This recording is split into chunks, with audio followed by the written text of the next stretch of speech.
Hello gamers! When Gurin plays para sa ating content for this week. So from our previous video ay nakita nyo naman kung paano putulin ng ating kalaban ng ating Zen win streak, no? Isa yon sa mga vital piece para sa aking panibagong lineup, yung ultimate skill ng breaker na Avenger.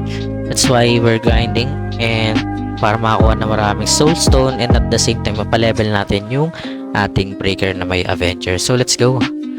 Let's farm some wins, guys. Sayang yung Yukoin eh. Sayang yung Yukoin natin kung di natin kukunin.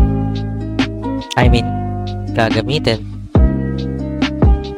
Meron na tayong kalaban na na Necro.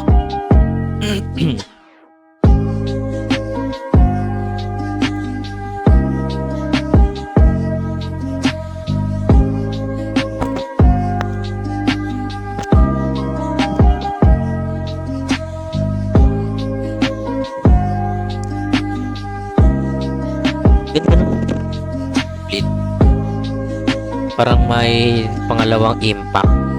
Angas. So, let's eliminate this one. Kaso na umauna siya, no? Kaya makakabitaw pa siya ng skill. There's no guaranteed wins in every games naman. So, okay lang yun. Mababawi rin naman natin agad yung nawalang trophy. 10 win streak lang yun eh. Pero mahirap naman siya kahit papaano. Minsan yung queuing kasi may mga Genesis, ganun. Aura na okay. Dead sight. Ang angas, grabe naman yun. May pangalawang effect. So, nagpapatong. Imagine if mataas yung skill ng ng Necromancer na yan. Mas mataas pa yung damage. 100 nung una, no? Tapos may parang after effect skill na another 190, 80 something. Mapatak lahat ng 200 plus.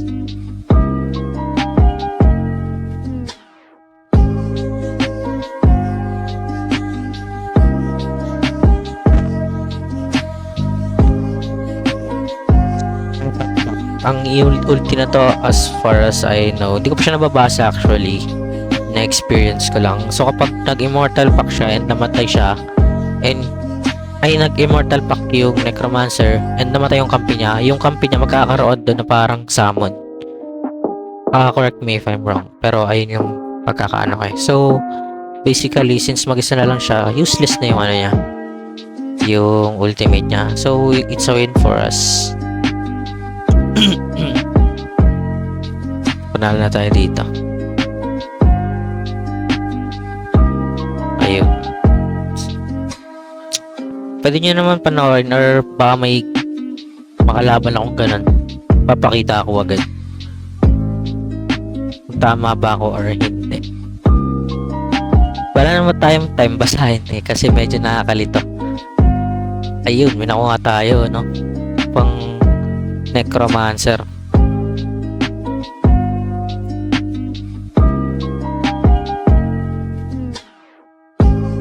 Uy, may bago din tayo nakuha pang Necromancer ulit. So, mukhang makakompleto muna natin yung cards, no? Bago tayo makakuha ng NFT.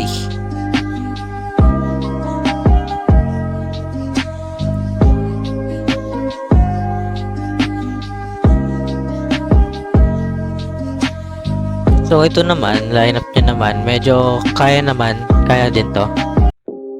Hindi lang tayo sure talaga. Paganda lang ng bitaw yan.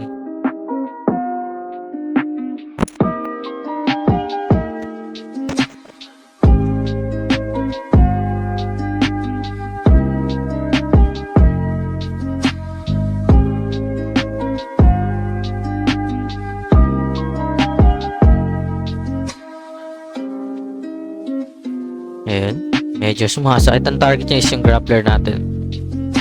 Which is, kung ako rin naman, grappler din yung unahin ko dyan eh.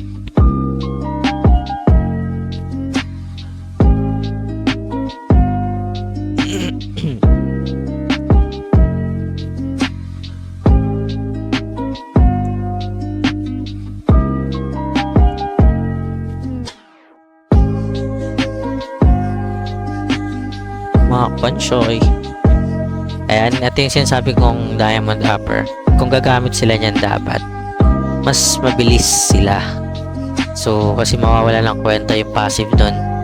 I mean, yung effect na kapag nakahit is magkakaroon ng shield.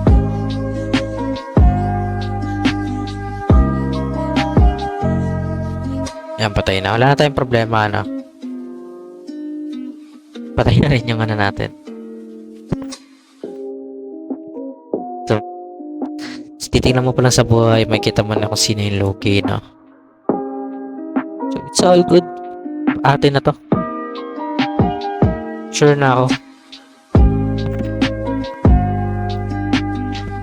Talaga tayo mag-DD. Sige.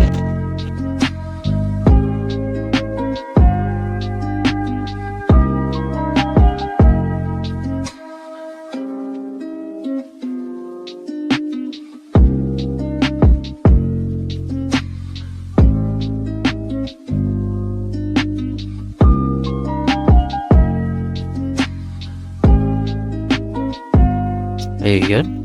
GG's, no? Another win naman. Let's go!